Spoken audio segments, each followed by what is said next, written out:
नमस्कार दर्शकों, बात आज की चैनल के कार्यक्रम खबरदार खबरों में आपका स्वागत है। मैं हूं निपुण भार्गव और पेश है आज की खबरदार खबरें।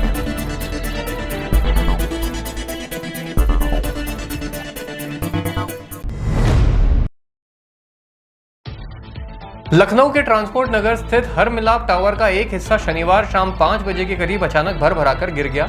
इस दर्दनाक हादसे में अब तक 5 लोगों की मौत हो गई है और घटना में घायल 24 लोग अस्पताल में भर्ती हैं।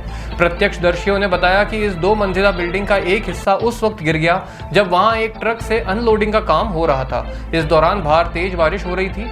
आपको बता दें कि इस टावर में 3 अलग-अलग तरह के सामानों का वेयरहाउस था। केंद्र सरकार ने पूजा खेड़कर को आईएएस प्रोबेशन 1954 के नियम 12 के तहत भारतीय प्रशासनिक सेवा से तत्काल प्रभाव से सेवा मुक्त कर दिया है। सरकार की ओर से यह कदम यूपीएससी द्वारा सरकारी सेवा में उनके चयन को रद्द करने के 1 महीने बाद आया है।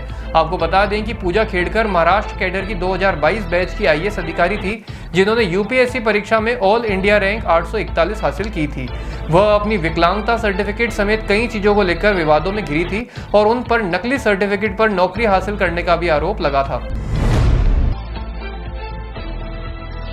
हरियाणा के रेसलर विनेश फोगाट और बजरंग पूनिया के कांग्रेस में शामिल होकर आगामी चुनाव लड़ने के ऐलान के बाद भारतीय कुश्ती संघ के अध्यक्ष संजय सिंह ने जंतर मंतर पर हुए आंदोलन को लेकर सवाल उठाए हैं। उन्होंने कहा कि इस पूरे आंदोलन की पटकथा कांग्रेस ने ही लिखी थी। कांग्रेस मोदी सरकार में भारतीय कुश्ती के बढ़ते प्रभाव को पचा नहीं पा रही थी, इसलिए षड्यंत्र पूर्वक आंदोलन को अंजाम दिया गया और बेटियों का इस्तेमाल करके आंदोलन को धार दी गई, जिसके सूत्रधार दीपेंद्र हुड्डा और भूपेंद्र हुड्डा रहे।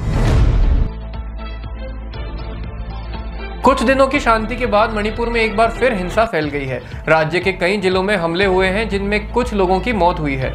मणिपुर के जिरीबाम जिले में कल सुबह से अब तक कम से कम 5 लोग मारे जा चुके हैं। वहीं कुछ संदिग्ध कुकी विद्रोहियों ने राज्य की राजधानी इम्फाल से 230 किलोमीटर दूर नुंगचप्पी गांव पर हमला किया है। बताया गया कि सोते हुए व्यक्ति पर गोली चला दी गई, जिसके बाद में हुई हिंसक घटना में 4 हथियारबंद लोग मारे गए। सेना ने सर्च ऑपरेशन के दौरान हैंड ग्रेनेड सहित कई बंदूकें और बम भी बरामद किए हैं।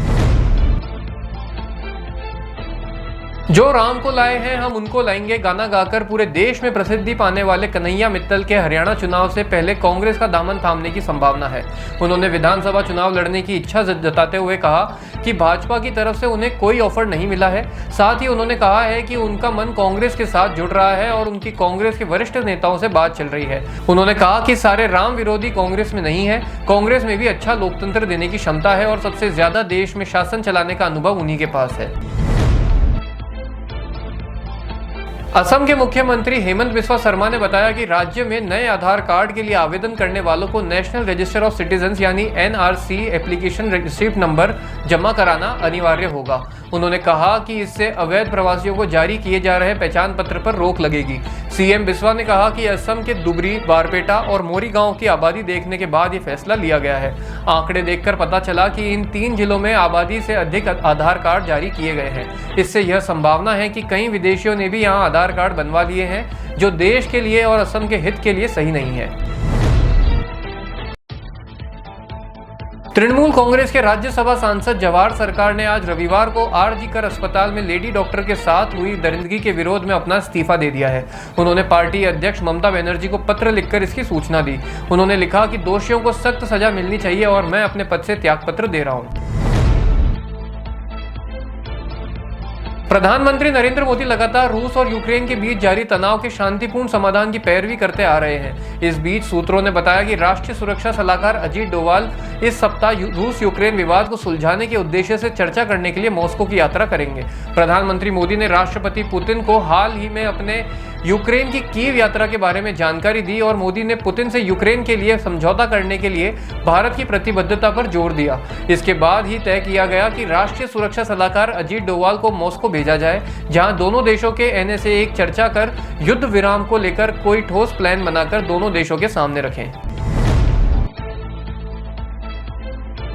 सुल्तानपुर में मंगेश यादव के एनकाउंटर पर राहुल गांधी ने गंभीर सवाल खड़े किए हैं। उन्होंने बीजेपी पर निशाना साधते हुए कहा कि भाजपा शासित राज्यों में संविधान की धज्जियां वही लोग उड़ा रहे हैं जिन पर उनका पालन करने की जिम्मेदारी है। सुल्तानपुर में हुए मंगेश यादव के एनकाउंटर ने एक बार फिर साबित कर दिया है कि भाजपा रूल ऑफ लॉ पर विश्वास नहीं करती। राहुल ने कहा कि मंगेश के परिवार के आंसू पूरे देश से सवाल पूछ रहे हैं कि कौन जिएगा और कौन नहीं, इसका फैसला अदालत करेगी या पुलिस।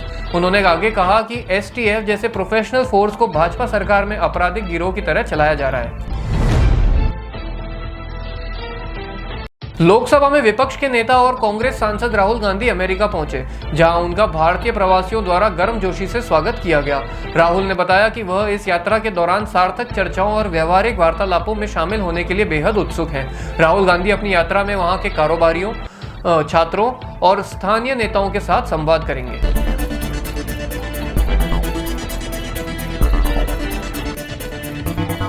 खबरदार खबरों में आज के लिए इतना ही। कल फिर होगी आपसे मुलाकात, तब तक के लिए आज्ञा दीजिए। नमस्कार।